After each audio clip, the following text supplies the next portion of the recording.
Hola, ¿cómo están? Muy buenas tardes, bienvenidas y bienvenidos a Hoy es Noticia, terminando esta última semana del mes de febrero, una semana noticiosa en que los hemos acompañado y ahora vamos a presentarles lo que está marcando precisamente este último día de la semana. Comenzamos con titulares. El Ministerio de Justicia entregó a la Fiscalía Nacional todos los antecedentes de la fuga de 2 reos desde la expenitenciaría, hecho ocurrido la tarde de este miércoles. Durante esta jornada, el titular de la cartera, Jaime Gajardo, aseguró que por mucho tiempo se permitió que funcionaran organizaciones que de manera directa corrompieron a los funcionarios. Polémica por la eventual inasistencia de la expresidenta Michelle Bachelet al cambio de mando. Desde la Renovación Nacional acusaron un desaire al mandatario electo José Antonio Kast. En el oficialismo, en tanto, creen que su ausencia no tendría impacto alguno en la campaña para llegar a la Secretaría General de Naciones Unidas. La música urbana cerrará la última jornada del Festival de Viña del Mar. Esta noche la Quinta Vergara tendrá a los argentinos Paulo Londra y Milo J, además del cantante nacional Pablo Chile. El humor, por su parte, estará a cargo del comediante Santiago Endara con su personaje Pastor Rocha. El presidente de Estados Unidos planteó la posibilidad de una toma de control amistosa de Cuba. El presidente estadounidense dijo que su administración ha estado en conversaciones con La Habana sobre el futuro del país en medio de la presión que ha impuesto sobre la isla. Y en el deporte, desde no antes de las 20 horas, Alejandro Tavilo buscará un lugar en las semifinales del Chile Open. La primera raqueta nacional enfrenta al argentino Sebastián Báez, quien eliminó ayer al chileno Cristian Garín.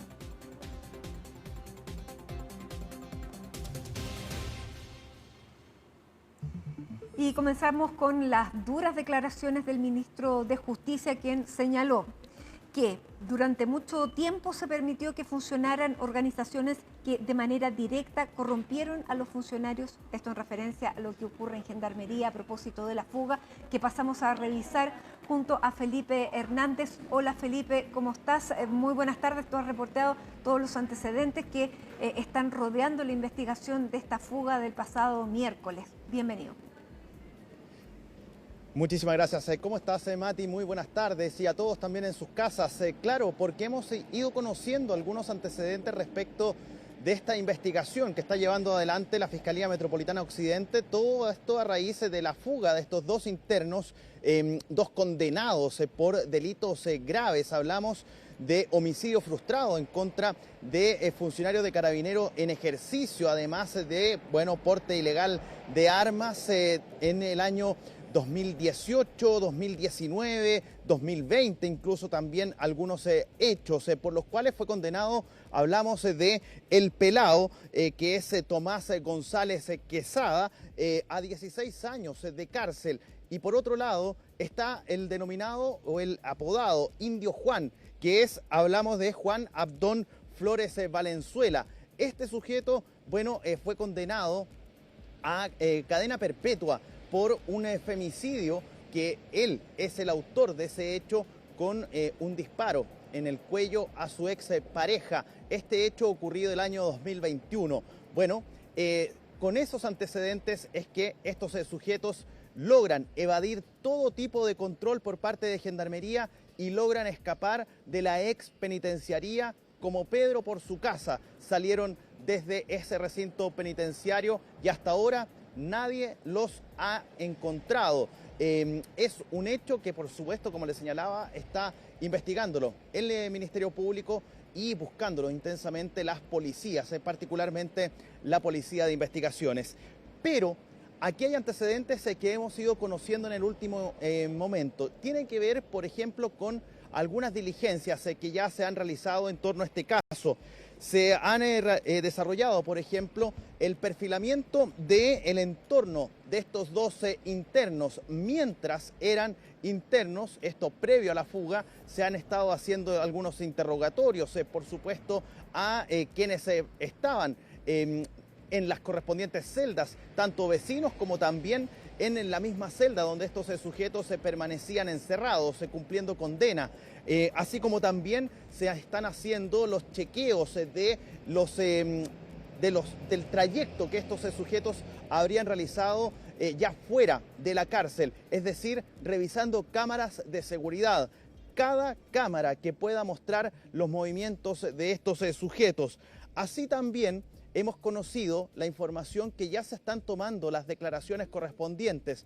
Ustedes se preguntarán ¿a quiénes? Bueno, en primer lugar a los gendarmes y a los internos que estuvieron aquel día miércoles en el cual se produce esta fuga. Hablamos del día miércoles reciente de esta semana, a las 12 del día, cuando estos sujetos se les vio por última vez saliendo de la cárcel de la ex penitenciaría aquí en la comuna de Santiago, en el sector de la avenida Pedro Montt. Pero la pregunta que uno tiene de cajón es que ayer se conoció que se había dado de baja a 4 funcionarios de alta jerarquía de Gendarmería. Hablamos del jefe de zona metropolitana de Gendarmería y también a las 3 máximas autoridades de la ex penitenciaría. Se les tomó declaración. Lo que se ha señalado es que todo se está enfocando en quienes estaban aquel día en que ocurrió la fuga en la ex penitenciaría. Por ahora no se ha tomado declaración a ninguna de las 4 autoridades que fueron entonces sacadas, dadas de baja de la institución. Y hay una pregunta que también realizamos a nuestras fuentes, por supuesto, y es lo clave, lo fundamental. ¿Dónde recibieron la ropa? Bueno, aquí hay una historia.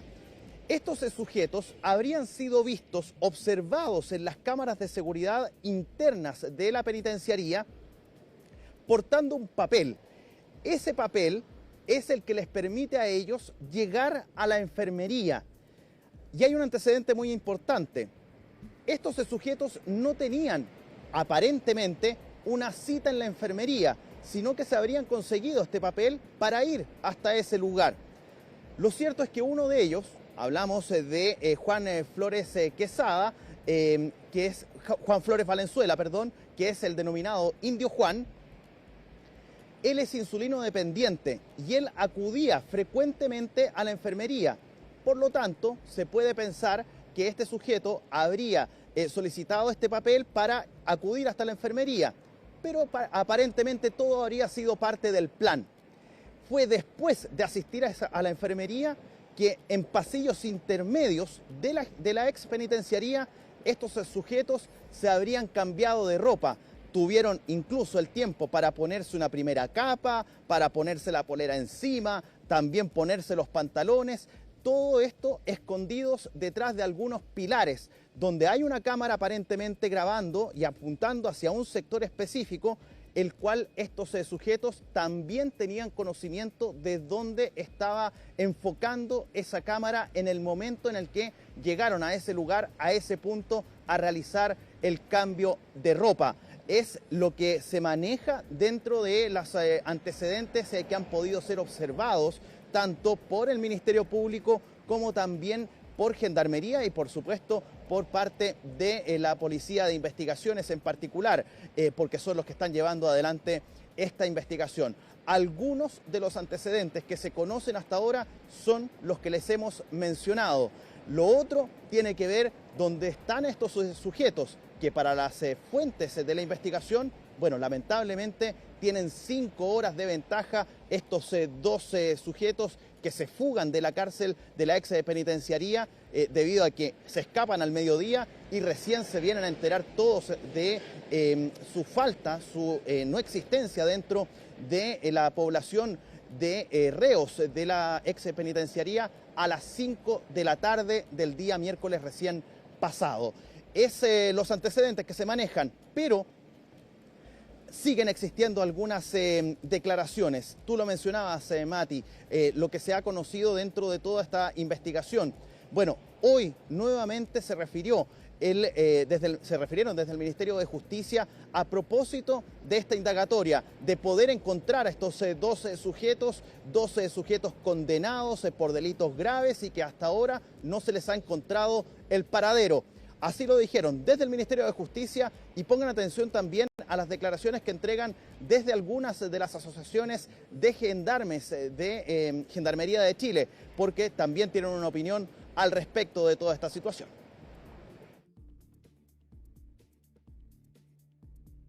Se han entregado todos estos antecedentes al Ministerio Público para que se evalúe si además hay comisión de delito. Nosotros no vamos a permitir que ningún funcionario de Gendarmería no cumpla adecuadamente sus funciones y por eso se han hecho valer las responsabilidades administrativas. Ahora bien, si además hay comisión de delito, también queremos que eso se investigue. Eso, lamentablemente, por mucho tiempo no se hacía y se amparaba o se permitía que además se cometieran delitos al interior de la institución. Y eso es lo que nosotros queremos que eso termine. Bajo ninguna circunstancia podemos permitir que en Gendarmería haya funcionarios corruptos. Gendarmería es una institución demasiado importante para nuestro sistema penitenciario, para nuestro sistema de justicia, para nuestro sistema de seguridad. Y la forma más clara de proteger a las instituciones, y a instituciones tan relevantes como Gendarmería de Chile, es permearla, no permitir que bajo ninguna circunstancia haya funcionarios corruptos. Hoy nuestros funcionarios pagan las consecuencias de este abandono histórico, haciéndose cargo con muy pocos recursos de una sobrepoblación penal que hoy día alcanza niveles cercanos al 50% y con un déficit de funcionarios bastante importante que se podría haber incrementado con la tramitación de esta reforma. Hacemos un llamado a la autoridad a estar con cautela, con prudencia, a escuchar a los trabajadores. Creemos que hay un punto de inflexión en el que todos estamos de acuerdo. Gendarmería debe ser modernizado, pero ese costo no lo pueden asumir los trabajadores penitenciarios, que con muy poco hoy día siguen haciendo tremendo esfuerzo para hacerse cargo del sistema penitenciario y evitar que el crimen organizado se haga del control de las cárceles de nuestro país. A ver, para poner sobre la mesa un antecedente que ahí mencionaba Pablo Jaque, uno de los presidentes de las tantas asociaciones de funcionarios de Gendarmería que existen en la actualidad. La población actual de la ex penitenciaría es de 6.119, que son justamente los que se contabilizan todos los días a una cierta hora por parte de los gendarmes que están a cargo de la custodia de estos internos. Lo cierto es que efectivamente existe una sobrepoblación. Esta cárcel, por lo que se ha mencionado, está incluso por sobre el 100% de la sobrepoblación, por lo tanto es amplio esta situación.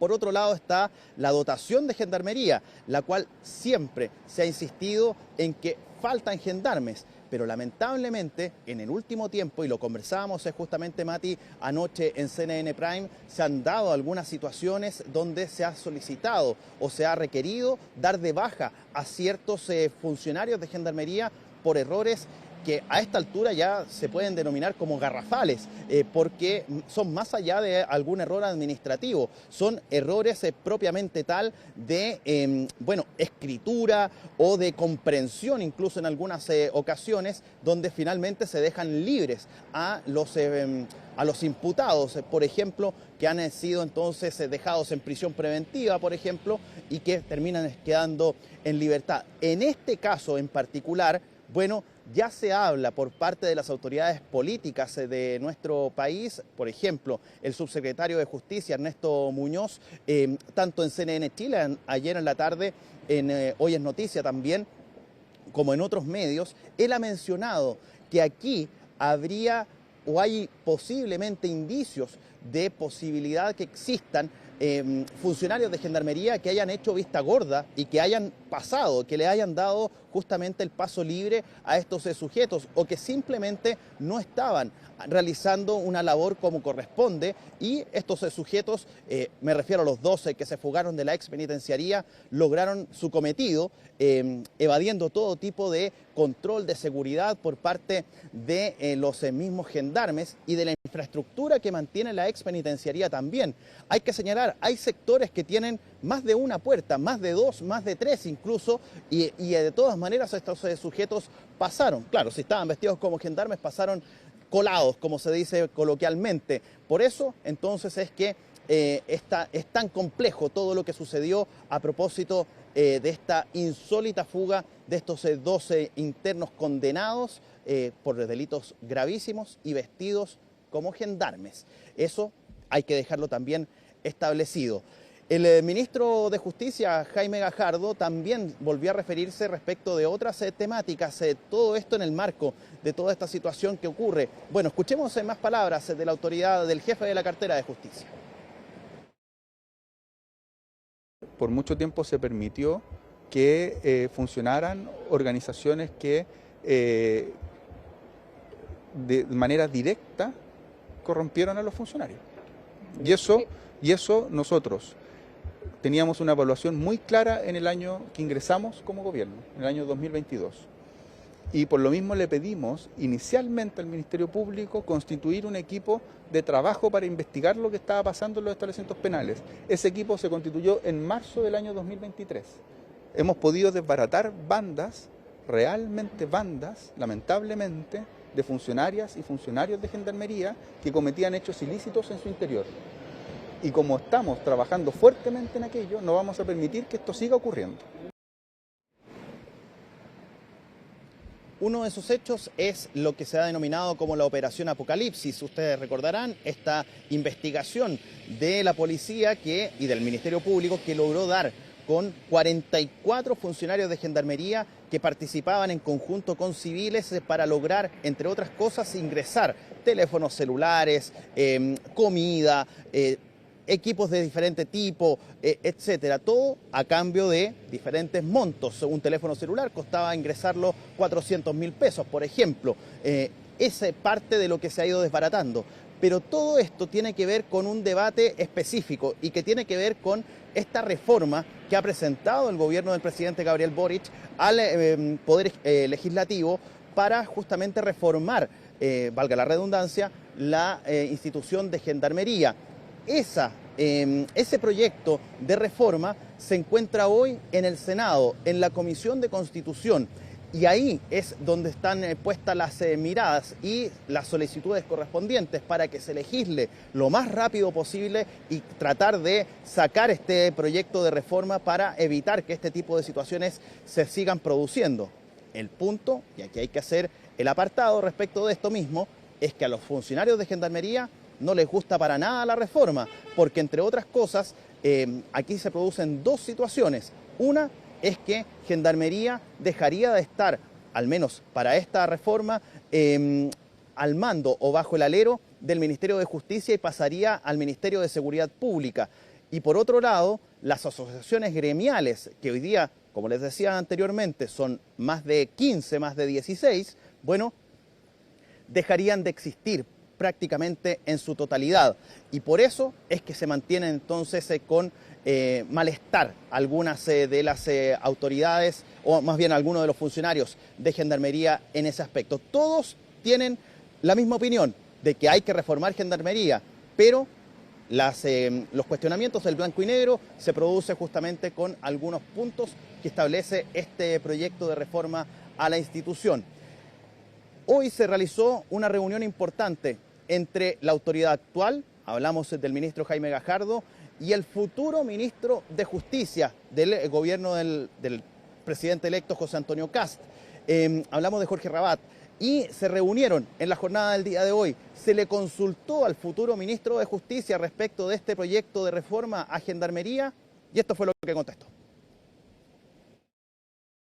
¿Podría adelantarnos cuál es su opinión acerca de la reforma a la institución? No la voy a adelantar hoy día porque el ministro Gajardo es quien está ejerciendo el cargo como titular y está abocado, ¿no es cierto?, a esos temas. Él. ¿Cómo va a ser la postura del actual gobierno, del próximo gobierno frente a la resistencia que desde ya han puesto distintos sindicatos, gremios de la misma institución?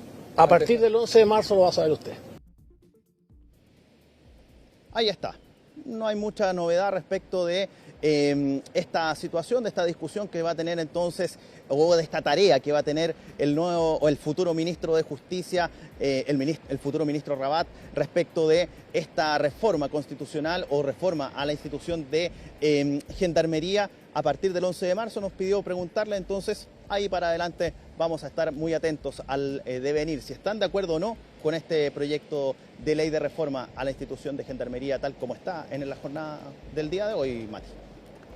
Bien, Felipe, y te agrego algo más, no solo eso está enfrentando a Gendarmería en estos instantes, porque nos llegó un comunicado de prensa de presos de Punta Peuco. Son 8 presos reos de Punta Peuco que con fecha de ayer iniciaron una huelga de hambre por razones que pasan a detallar. Básicamente es el incumplimiento, denuncian acá, de la misma institución de Gendarmería, de una orden de no innovar emanada por la Corte de Apelaciones de Santiago, en orden a que no se siguieran realizando las obras que sacaran del recinto donde ellos se encuentran, en las carpas donde recibían a familiares. Ellos dicen, queremos que la sociedad pueda visibilizar este brutal escenario, dicen ellos, y remecer a nuestras autoridades y a la clase política. Dice, en esta crisis institucional que vive Gendarmería nos enfrentamos a una incongruencia sin precedentes, que el servicio público encargado de resocializar y enseñar a los presos el respeto por el Estado de Derecho precisamente sea el que no lo cumpla. Dice, quizás pueda resultar paradojal que presos condenados por incumplir la ley, que son presos además que están condenados por delitos de derechos humanos, reclamen porque esta misma ley se cumpla. Sí, dicen, estamos conscientes de ello, más todavía es bueno se conozca que nosotros aprendimos la lección. Nadie, por importante que sea, está por encima de la ley. Dicen que tomaron esta decisión tampoco de tener una representación, por lo tanto nos llega este comunicado, porque no quieren tener una vocería externa a la cárcel. Finalmente, bueno, agradece la difusión de esto. Son 8 presos de Punta Peuco, hay algunos que son bastante mayores, todos condenados por delitos de derechos humanos. Así que eso es lo último que enfrenta ahí Gendarmería, Felipe. La situación, claro, porque es grave para Gendarmería también, porque de ellos depende la salud de los reos, más allá de las penas que estén pagando o cumpliendo. Así es, así es. Bueno, suman problemas entonces en esta institución que lamentablemente en el último tiempo se ha visto tan mermada, no solamente en materia de funcionarios que han sido dados de baja, sino que además por hechos que lo único que hacen es ponerlos en tela de juicio. Bien, Felipe, muchísimas gracias por este completo informe. Que tengas una muy buena tarde. Igualmente. Chao, chao. Y volvemos al plano netamente político, porque pese a que se conoció hace algunos días atrás, recién en las últimas horas han aparecido fuertes críticas a la expresidenta Michelle Bachelet por su decisión, o más bien su anuncio, que no asistirá, una excusa que presentó en los últimos días, a la ceremonia de traspaso de mando en la que asume el presidente José Antonio Kast. Para preguntar de esta polémica y cuáles son los escenarios posibles, está aquí con nosotros Ivo Goich. ¿Cómo estás, Ivo? ¿Cómo estás, Matilde? Buenas tardes. Sí, 4 años han pasado ya desde que el presidente Gabriel Boric asumió. Se han pasado muy rápido, Matilde, pese a que lo hemos cubierto. Siento que fue ayer cuando Sebastián Piñera le estaba pasando la banda presidencial al presidente Boric. Bueno, y en 12 días más solamente le tocará a él, finalmente, pasársela a José Antonio Kast en un momento que va a ser de todas maneras el hito político del año, sin lugar a dudas, pase lo que pase. Evidentemente ese va a ser la imagen que va a quedar en el recuerdo de este año. Un cambio de mando que ya está prácticamente todo listo, con todas las acreditaciones confirmadas, con los invitados también confirmados. De hecho, el día de ayer desde Cancillería, Mati, confirmaron a los invitados internacionales, y nos vamos a detener un poco ahí porque había muchas expectativas acerca, y sobre todo con las giras que ha hecho José Antonio Kast como presidente electo, de quiénes podían venir. Retribuyendo un poco la visita. La visita que había hecho él. Nayib Bukele no viene. Giorgia Meloni no viene. Víctor Orbán no viene, pese a que ellos estaban en una lista de... se habían cursado invitaciones y habían varias expectativas de venir. Marco Rubio no aparece en el comunicado de Cancillería del día de ayer, y no sé si recuerdas que el día lunes el embajador de Estados Unidos en Chile le preguntaron directamente si es que venía Marco Rubio, y él dijo, eso lo va a decidir el gobierno de Estados Unidos y yo lo comunicaré oportunamente. Así que tampoco tenemos noticias acerca de si va a venir Marco Rubio, de lo que también había muchas expectativas. ¿Quiénes vienen? Presidentes de la región como Javier Milei, Rodrigo Paz, el presidente de Bolivia, Daniel Noboa, el presidente de Ecuador, también Luis Abinader, el presidente de República Dominicana y por supuesto el rey Felipe VI de España, que es un habitual en los cambios de mando, ser el hombre que más cambios de mando tiene en el cuerpo, efectivamente, los reyes de España, van a estar presentes acá, pero ha existido ahí todas unas críticas, Matilde, o debate por que quizás no generó tanta expectativa, o sea, no generó tanta adhesión este cambio de mando.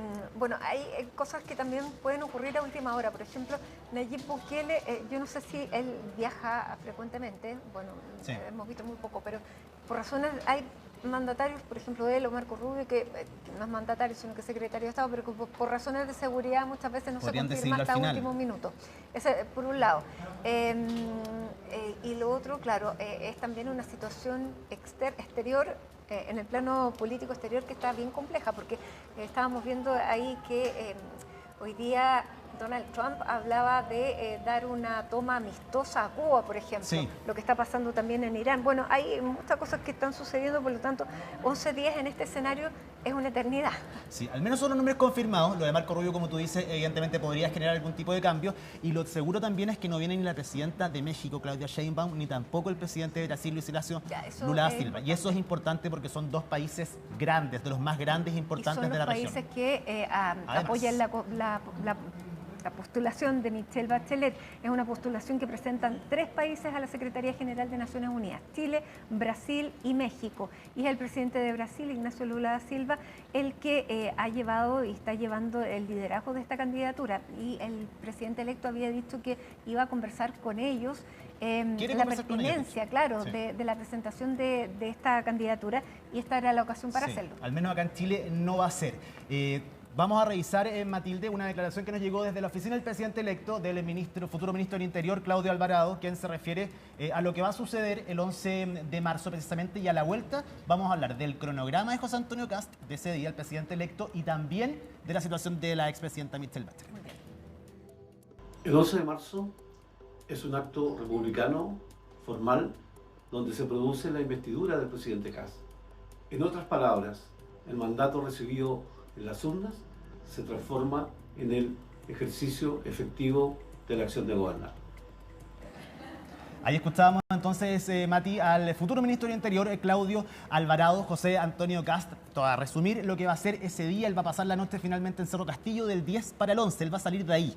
El día 11, por la mañana, todos sus ministros y ministras van a estar en su oficina, en la oficina del presidente electo, van a salir de ahí en grupos hacia Cerro Castillo, se van a tomar una foto. Es la primera foto que va a tener él con todo su gabinete ahí en Cerro Castillo, sin la banda presidencial, que recordemos esto es 1 hora y media antes de que comience la ceremonia. Mediodía comienza la ceremonia de cambio de mando en el Congreso Nacional. A las 2 de la tarde está previsto que hay una recepción nuevamente en Cerro Castillo, liderada por el presidente electo, ya presidente en ejercicio, a esa hora, y su esposa María Pía Adriasola, a las autoridades internacionales.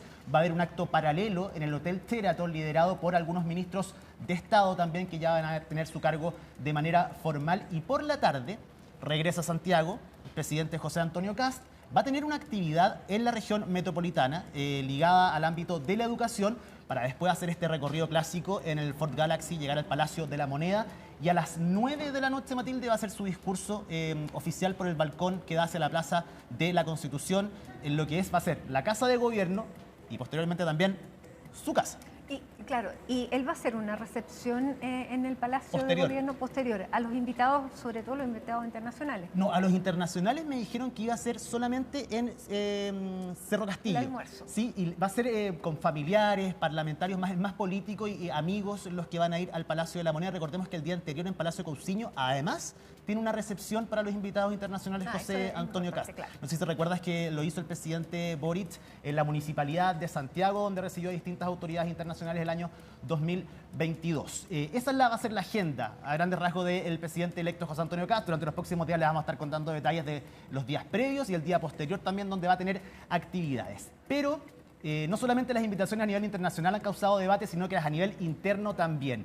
Solamente Eduardo Frei Ruiz-Tagle, expresidente de la República de nuestro país, va a ser el único exmandatario que va a asistir al cambio de mando, porque, ya lo decíamos, la expresidenta Michelle Bachelet se excusó de asistir. El expresidente Frey además mantiene su rol como embajador plenipotenciario en el Asia.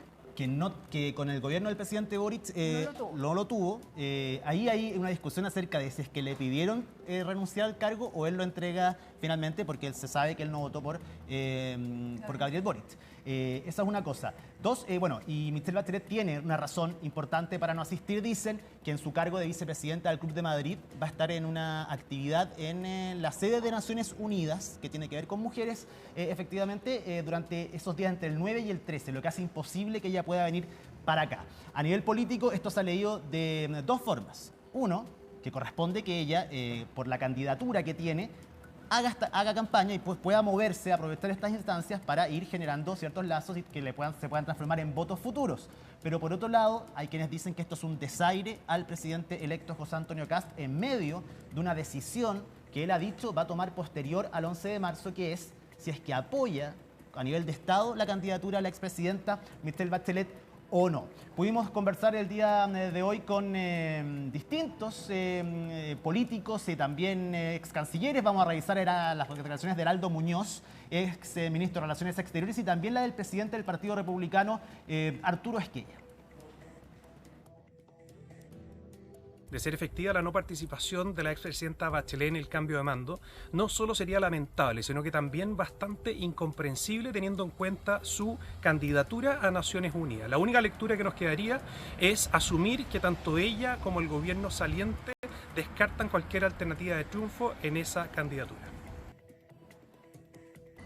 Entiendo que la expresidenta Bachelet estará en Nueva York, entre otras cosas, promoviendo su candidatura a la Secretaría General de Naciones Unidas, presentada por Chile, Brasil y México, por lo cual no veo que su ausencia tenga un impacto en la decisión futura del próximo presidente. Además, ellos dos tuvieron una reunión que se dijo fue muy constructiva, por lo cual yo no vería segundas lecturas respecto a su ausencia. Todo tiene segundas lecturas y todo se lee en clave política. De todas maneras, hay quienes dicen que esto puede ser decidor también en alguna postura que tome José Antonio Kast, ya como presidente en ejercicio acerca de la candidatura de la expresidenta Michelle Bachelet a la Secretaría General de la ONU. Hay quienes dicen también que esta decisión ya estaría tomada, que solo bastaría comunicarla. El presidente de la República, Gabriel Boric, hizo hincapié durante los últimos días también en la importancia y la relevancia que tiene la candidatura de Michelle Bachelet como una política de Estado.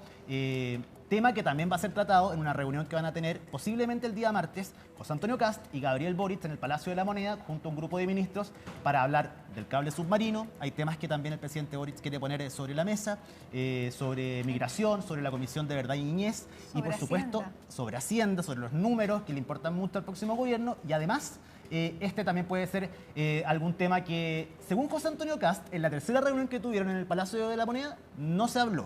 Según el presidente Boric, en la primera que tuvieron, el 15 de diciembre, él le habría confirmado que iban a presentar esta candidatura que se oficializó formalmente durante el mes de febrero. Lo cierto es que, como tú dices, esto tiene lecturas políticas. Si hacemos solo el triángulo de los países que apoyan esta candidatura, está nuestro país, está México y Brasil, no viene ninguno de los representantes de esos países, al menos sus presidentes, el presidente de México y el presidente de Brasil, así que queda en una posición, dicen, compleja Michelle Bachelet, pero también el futuro presidente José Antonio Kast ante la decisión que deben tomar. Hay más reacciones políticas acerca de esto, el diputado de Renovación Nacional, Frank Sauerbaum, y también el senador del Partido Socialista, Juan Luis Castro.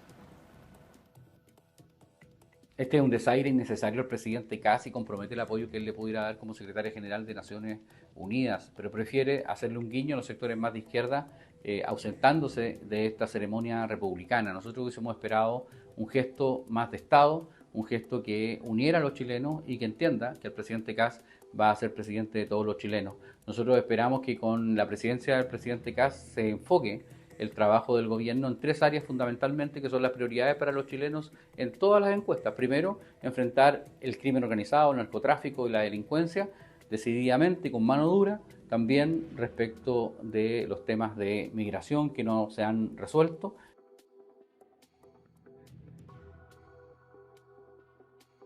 ¿Que Michelle Bachelet no pueda ir al cambio de mando es acaso un ultimátum para que ahí se tome la excusa del presidente electo de no patrocinarla a la ONU? ¿Por qué llevar las cosas a ese extremo? ¿Se va a condicionar acaso una propuesta del Estado de Chile a un momento político determinado o ya viene la idea de desestimar a Bachelet? Eso es bueno que se aclare lo antes posible porque el país hizo un compromiso. Hay además apoyo de México, de Brasil. Es decir, es una candidatura que va en serio porque tiene trayectoria para eso. Habrá que ver, Matilde, efectivamente, si es que termina cambiando de opinión la expresidenta Michelle Bachelet, pero por las mismas responsabilidades y también confirmaciones que hay de lo que va a hacer durante esos días en los que justamente corresponde el cambio de mando en nuestro país. Ella debería estar en Nueva York. Hay quienes alientan esto y dicen que efectivamente ella tiene que hacer campaña también ante la incertidumbre de que nuestro país decida no apoyarla como una política de Estado y solamente reste los apoyos de Brasil y de México. Y hay otros que dicen que debería estar acá y que sería un gesto importante también que ella estuviese acá para complicar más quizás una decisión que José Antonio Kast debe tomar pasado el 11 de marzo. Vamos a ver entonces. Oye, en los detalles domésticos sí, y a propósito de todos los cambios que se vienen, muy domésticos, precisamente domésticos, esto no lo ha anunciado Presidencia, sino que es lo que se ha reportado en los distintos medios que han visto que se produjo una mudanza del presidente del barrio Yungay, de la casa que tenía, entre ayer y hoy a un departamento en la comuna de San Miguel, cerca de la casa que compró, pero que están arreglando. Sí, están remodelando la casa del presidente Gabriel Boric en San Miguel, una casa que llama la atención porque tiene una especie de faro. ¿Te acuerdas que él decía que cuando dejara de ser presidente, bueno, esto era antes de que fuera papá también, de que conociera a su actual pareja, él quería irse a vivir al sur, a escribir, recordamos eso? Bueno, lo va a lograr de cierta forma, lo va a lograr, pero acá en la comuna de San Miguel, una comuna a la que él le tiene mucho aprecio y también la familia de su pareja, así que momentáneamente ya es vecino entonces de la comuna de San Miguel, deja la casa del barrio Yungay, una que recibió muchas críticas también por los temas de seguridad y lo que significaba ahí el barrio, pero cambios, y va a haber otro cambio también, uno de Buin hasta Santiago Centro, específicamente al Palacio de la Moneda. Vamos a ver cómo se ha hecho y si el mismo 11 de marzo, Matilde, bueno, nosotros vamos a estar ahí durante la mañana, vamos a poder ver si es que hay algún tipo de movimiento, claro. Entrar cajas, entrar ahí en la cama, las mesas. Entrarán por el subterráneo, no vamos a ver nada. Bueno, no sé, pero quién sabe. ¿Quién sabe? Bueno, algún gesto, algo va a pasar, sí. Yo creo que nos van a mostrar alguna cosa, nos van a mostrar. Esperemos. A todo esto, toda esta información del cambio de casa del presidente Boric es un reportaje de Clínica, así que les atribuimos a ellos, por supuesto, el crédito de esta información. Nos vamos a la pausa, Ivo, con esta imagen de Santiago, donde a esta hora todavía se mantienen los 30 grados de temperatura, en una jornada que partió un poquito más nubosa, que no partió tan calurosa como los días anteriores, pero que a esta hora ya alcanzó su temperatura máxima y la ha mantenido durante bastantes horas. Con esta imagen de la capital hacemos un alto para regresar dentro de los próximos instantes.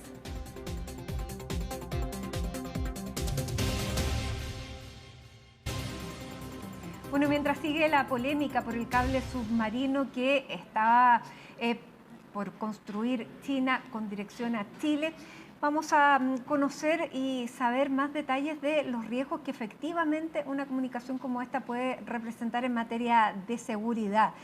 Para conversar sobre este tema vamos a tomar contacto con Juan Carlos Lara, codirector ejecutivo de Derechos Digitales. Juan Carlos, muchísimas gracias por este contacto. Muy buenas tardes. Buenas tardes, Matilde, ¿qué tal? Bien, hemos hablado muchísimo de los aspectos políticos, de los aspectos diplomáticos, de los aspectos estratégicos de este cable, pero hemos hablado bien poco del cable, de lo que significa, qué es, cómo se transmiten los datos y cómo esta carretera que contiene datos privados puede salir y llegar en estos dos puertos y efectivamente si representan un riesgo a la seguridad de esos datos.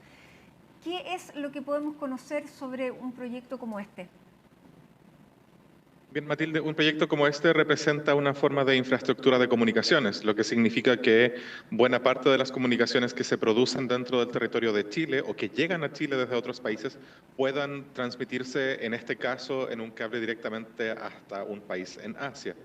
Como hemos visto a lo largo de todo el tiempo en que hemos tenido Internet y en que han crecido las comunicaciones, comenzamos a intercambiar información con todo el mundo. Y una de las cosas que ocurren hoy es que esas transmisiones globales, lo que pasa con YouTube, las compras que se hacen a AliExpress y mucho más, transita por todo el mundo. Hoy en día más del 95% de las comunicaciones en Internet se transmiten a través de cables submarinos. Es decir, Internet al final del día es un conjunto de infraestructuras tangibles y esa tangibilidad está también dispuesta por estos grandes cables que pueden transmitir grandes cantidades de información entre continentes. Y en este caso se trata de una de esas infraestructuras también.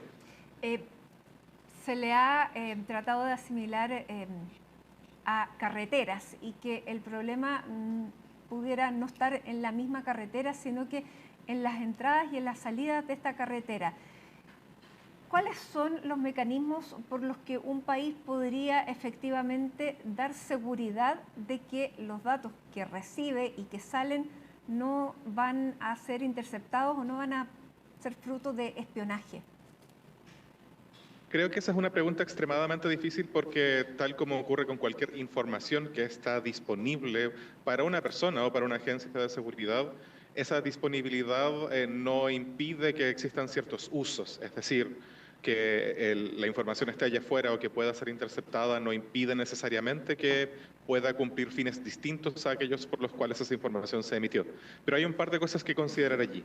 Primero, que existen efectivamente algunas formas o mecanismos técnicos que pueden limitar la forma en que quien intercepta una comunicación sepa cuál es su contenido. Es decir, el cifrado de comunicaciones existe. Quien tiene un cable entre comunicaciones que solamente pueden ser comprendidas entre sus puntos extremos de emisor y receptor, pueden no necesariamente poder conocer ese contenido y por tanto la información que reciben puede ser incompleta para ciertos fines. No obstante, Matilde, una de las cosas que nos preocupan en estos casos es que quienes detentan esa capacidad de interceptar esas comunicaciones, aun si no pueden conocer todo su contenido, sí pueden acumular cantidades grandes de información. Y eso es algo que ha ocurrido históricamente, eso es algo que no aumenta respecto de la conectividad que tenemos hoy, sino que más bien responde a cuáles son las características técnicas y cuáles son las obligaciones legales de quienes operan los puntos de contacto de los distintos cables que transitan en todo el mundo y que transmiten las comunicaciones. ¿En qué momento se pueden interceptar esas comunicaciones? Hay varias formas hay varios puntos, porque una de las cosas que tienen estos cables es que pueden ser tomados tanto en medio de los mismos o en lo que se denomina las estaciones de amarre. Esto es, estas que conectan un cable submarino con una estación terrestre para efectos de convertir esos datos de un formato como lo es la fibra óptica a pasar a otras clases de sistemas y otras clases de comunicadores.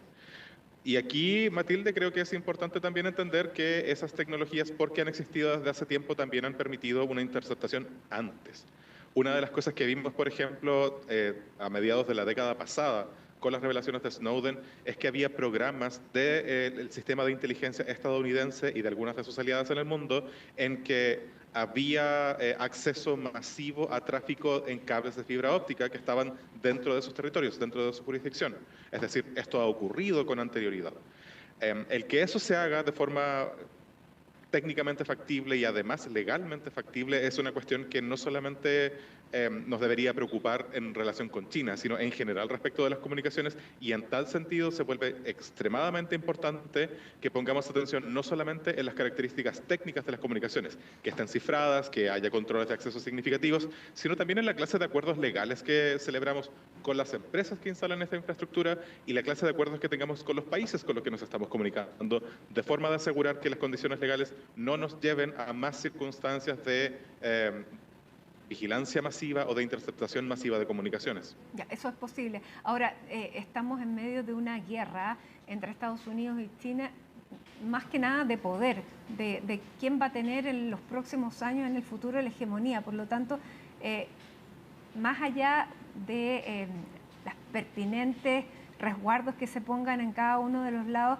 Es una decisión finalmente política por quien tiene el acceso a tener una vía de comunicación más rápida con el continente, con América Latina, que el gran, digamos, interés es Brasil, no es Chile. Por lo tanto, ¿es difícil que se concrete en momentos como este, crees tú? Creo que esta es la clase de situaciones políticas que tienden a poner dificultades a partir de intereses que no son los propios de países como Chile, es decir, claro, que están poniendo por encima intereses de más alto nivel. Lo que nos preocupa como derechos digitales es que esas sean las razones para tomar esta clase de decisiones y no así la prosperidad de las naciones y no así las prioridades de comunicación de las personas que están ubicadas no solamente en Chile, sino en la región y que pueden beneficiarse de esa conectividad mayor, de una menor latencia, de una mayor rapidez, de una diversificación de los puntos de acceso a la red global que por ser más diversos limiten la cantidad de puntos de falla que puedan cortarnos internet claro, en todo Chile y en la región. Así bueno, que en tal sentido lo que nos interesa es pensar en eso. Claro, hablemos de las oportunidades que ofrecen este tipo de conexiones. Porque hoy día nuestras comunicaciones, ¿cómo viajan? Porque hoy día no existe un cable submarino que una al hemisferio sur, por ejemplo, con Asia. Pero es que al mismo tiempo estamos pensando en una infraestructura de Internet y volviendo a tu pregunta anterior, donde lo que se está creando con estas presiones políticas y geopolíticas frente a una cuestión que es esencialmente técnica y comunicacional es mantener canales actuales de dependencia, es decir, mantener los cables que pasan en una vasta mayoría por jurisdicciones que históricamente estaban vinculadas al nacimiento de Internet y que pueden, por tanto, estar vinculadas también a la vigilancia masiva. Los cables que existen hoy, o los que están en producción, o los que están en el proceso de implementación, como se ha hablado mucho estos días de Humboldt, apuntan también a mejorar la conectividad por otras vías que puedan ser más amistosas, quizás, a ciertos poderes. En tal sentido, no nos corresponde quizás a organizaciones como Derechos Digitales decir cuál cable sí o cuál cable no, pero sino más bien pensar en cuáles son las condiciones. Usuario común y el usuario común, un chileno, ¿cómo se beneficiaría si tuviéramos más cables? Es que más cables, bueno, o más bien más tecnologías de conectividad, porque el cable no es la única forma. Hemos visto también la proliferación de satélites y podemos tener muchas opiniones al respecto. Sin embargo, el tener más puntos de contacto significa, por ejemplo, tener una mayor posibilidad de menor latencia, es decir, poder tener acceso más rápido a muchos lugares del mundo, poder tener, por ejemplo, también menores, como indiqué antes, menores puntos de falla, o sea, menor posibilidad de falla cuando no es el 100% de las comunicaciones el que se transita por un solo cable. El tener, por ejemplo, por tanto, una mayor confiabilidad en la conectividad en caso de que uno de esos cables falle también, considerando los riesgos que sufren esos cables de ataque físico. Ahora, Juan Carlos, la comunicación hoy día en el planeta, ¿dónde está radicada esta comunicación? ¿En cables o en satélites? Porque hasta ahora conocíamos muy poco de este tema, muy ignorantes todos. Bueno, como mencioné antes, mucho más del 90% de las comunicaciones sí se transmiten a través de cables y de cables submarinos. Y muchos de esos cables sí pasan por el hemisferio norte también de nuestro hemisferio occidental. Y por lo mismo pensar en que todo eso deba hacer esa vuelta parece ser no necesariamente la forma óptima de comunicarnos con todo el mundo. Claro, porque estamos hablando también de intereses económicos, es diversificar el mercado también y eso significaría más conexión, mejores precios y una estructura, una rueda que comenzaría a girar que sería bien distinta al escenario que tenemos hoy. Sí, o sea, me parece que si seguimos la lógica de que más conexión es mejor, luego tener más instancias de conexión puede ser más favorable. Nos preocupa, por cierto, que el pensar que debemos mantener la lógica y simplemente ampliar y solamente escalar lo que existe hoy sea una forma idónea de hacer crecer nuestra capacidad de conectividad o nuestra intervención en la economía digital global. Ciertamente hay que mirar otros aspectos. ¿Cuál es la posición del Estado en impulsar el trabajo de las industrias locales? cuál es el rol que tienen también los órganos relacionados con la competencia, cuál es el rol que tienen las autoridades o las futuras autoridades en relación con la protección de datos personales, las actuales autoridades en relación con la ciberseguridad. Todo eso es altamente relevante para que toda esa conectividad tenga un sentido mayor y tenga mayores oportunidades también, respondiendo a una pregunta anterior tuya. Y todo eso es parte de las condiciones que debemos considerar. No es solamente una cuestión de aumentar la conectividad, sino también de entender para qué, de entender cómo y de poner los recursos allí donde permitan no solamente pensar en esto como un momento de alineación geopolítica, sino como una oportunidad también de hacer valer los intereses del Estado de Chile, hacer valer los intereses del pueblo de Chile, como también de la posibilidad de aumentar la conectividad a nivel regional en condiciones que sean respetuosas de los derechos de las personas y no solamente pensando en que tenemos que alinearnos con una u otra potencia. A la luz de lo que se ha discutido también a propósito de este tema, ¿cuán vulnerables son nuestros datos hoy en Chile? ¿Somos víctimas de ataques cibernéticos sin que sepamos? ¿Cuál es nuestro nivel de seguridad con nuestros datos? Creo que esa es una excelente pregunta que debemos hacernos continuamente, Matilde. No solamente, o sea, hemos mencionado, por ejemplo, la Embajada China ha mencionado el riesgo de los datos frente a la vigilancia estadounidense. Desde el gobierno estadounidense nos han mencionado también los ataques chinos y además se ha hablado de otras infraestructuras útiles para la vigilancia china. ¿Y de otros no países? obstante, aún, por cierto, y no obstante, dentro de nuestras fronteras todavía tenemos que considerar la protección de los datos y la protección de nuestra información y de nuestras comunicaciones. Chile recibe muchos ciberataques, a pesar de que hemos progresado mucho en aquello, cada cierto tiempo aparecen noticias nuevas. Y creo que es importante ahí considerar un par de cosas, Matilde. La primera tiene que ver con una actitud vigilante frente a los riesgos de la ciberseguridad, debido a que todo sistema, por el hecho de estar conectado a la red, es por tanto vulnerable a algún ataque. Puede ser que el ataque no sea exitoso, puede ser que no logre obtener su cometido, pero no significa que los ataques no se van a producir, sino que se van a volver a producir de una forma o más sofisticada o buscando otro punto de vulnerabilidad. Por eso esa actitud vigilante es relevante y que tengamos hoy, por ejemplo, una Agencia Nacional de Ciberseguridad y otra institucionalidad en el Estado es útil para pensar también en cuáles son los órganos a los que yo debiera acudir para obtener más información o para reportar una vulnerabilidad o un incidente. Pero en segundo lugar, Matilde, también estamos en un proceso de implementación de una ley de datos personales, como no solamente pensando en el ciberataque, sino también en el aprovechamiento y la explotación de la información personal que pueda estar circulando en aparente consentimiento de las personas o de alguna fuente que hoy puede ser legal de aprovechar. Esa ley se va a entrar en plena vigencia a finales de este año. Ya ha habido un proceso de recomendaciones al gobierno para ese proceso, ya ha habido también una comisión de expertas dedicadas a producir esas recomendaciones. Hay incluso algún proyecto de ley con muy poca evidencia o con ninguna evidencia que ya está intentando bajar el nivel de protección propio de esa ley antes de que entre en vigencia. Y creo que es importante pensar en ese nuevo escenario de protección de datos personales, porque ese escenario va a significar también la creación de una agencia de protección de datos personales. Es que no hablamos no nunca existe, nada de en otros esos países. temas y es bastante increíble porque ya, por ejemplo, el RUT pareciera, por ejemplo, que es casi obligación darlo. Yo ya me aburrí de decir que no es obligación y que estoy en mi derecho de no querer entregar el RUT, pero en todas partes te piden el RUT para poder darte ingreso. Es el desde. Es que creo que ahí también hay cambios culturales importantes que pueden ser muy influenciados idealmente por ese nuevo escenario normativo, que desde Derechos Digitales también hemos defendido como algo que pasa también por el comportamiento de las personas. Ciertamente por una conducta ciertamente abusiva de ciertas empresas o comercios que exigen esa clase de información cuando ella no es necesaria para una transacción comercial.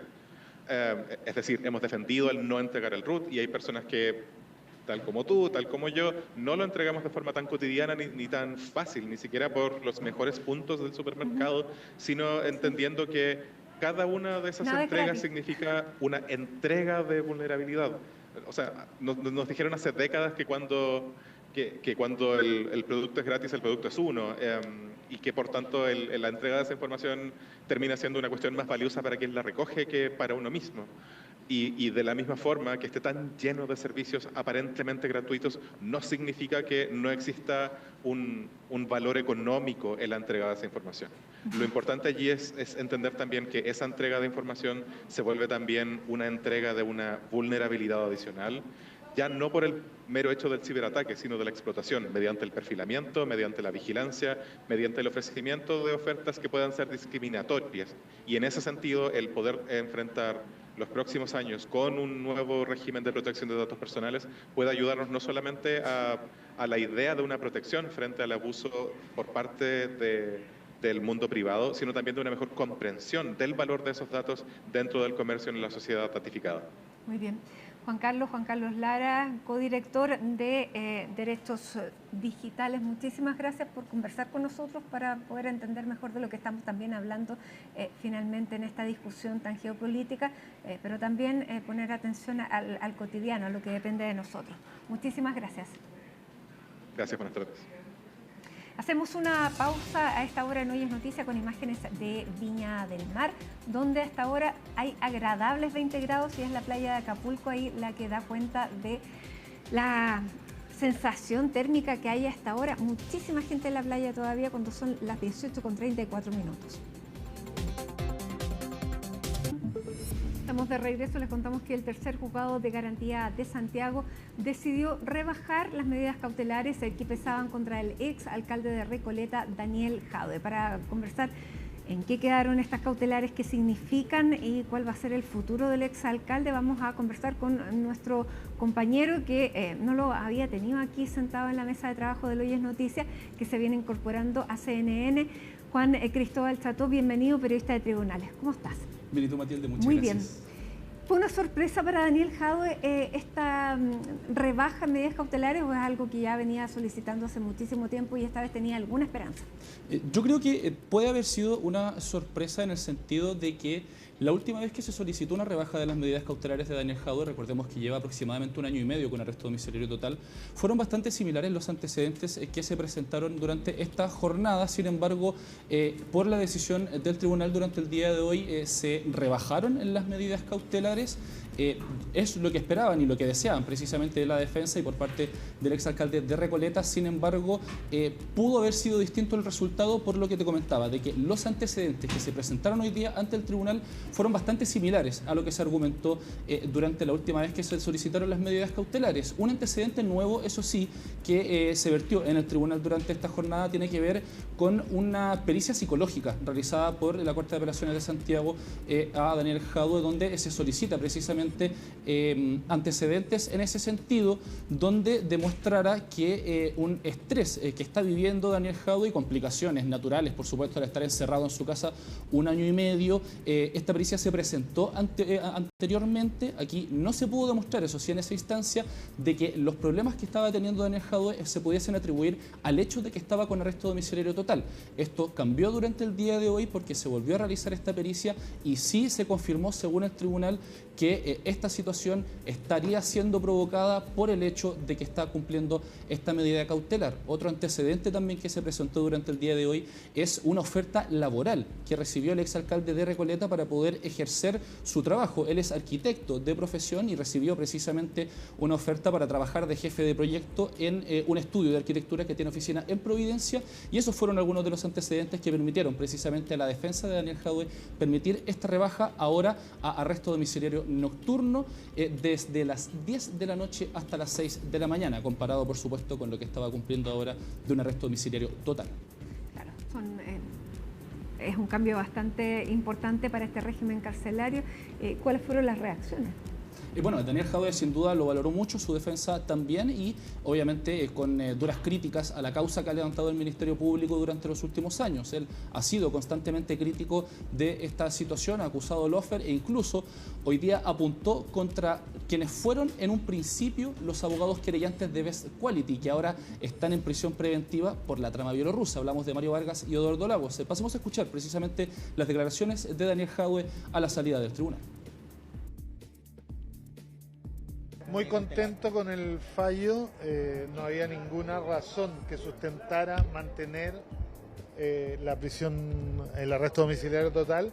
Así que muy conforme y muy agradecido además de la Defensoría Penal. ¿Fue excesivo el tiempo en el que estuvo arrestado en tu caso? Yo creo que siempre fue excesivo. ¿Hubo mala fe detrás de la extensión de su arresto domiciliario? ¿Considera usted? Yo creo que hay mucha mala fe en muchas de las cosas que han pasado en esta causa. Hay que preguntarle a los abogados que están presos hoy día por corromper al sistema judicial. Ahí se refiere precisamente a Daniel Jadue, a quienes comentábamos, Mario Vargas y Eduardo Lagos, cuyo estudio jurídico fue uno de los querellantes. Es más, son técnicamente quienes dan inicio a esta causa penal, porque la querella que ellos presentan es lo que lleva al Ministerio Público a investigar esta situación, y es algo que sin duda va a ser parte probablemente de los argumentos que va a ir presentando la defensa a medida que se preparan para lo que viene, que es la audiencia de preparación de juicio oral que está agendada para el próximo 9 de junio. Ahora, durante esta audiencia y después, posteriormente, por supuesto, hubo reacciones también de la defensa de Daniel Jadue, representado, por supuesto, por la Defensoría Penal Pública, después de que tuvo que recurrir a esa institución hace ya varios meses. Valoraron la resolución y también un punto importante, porque recordemos que estaba agendado para hace algunas semanas la audiencia de preparación de juicio oral. Sin embargo, cuando llegó ese día, se trasladó para el 9 de junio porque la defensa tuvo muy poco tiempo para revisar la acusación que presentó el Ministerio Público, que tiene cientos de páginas y varios tomos.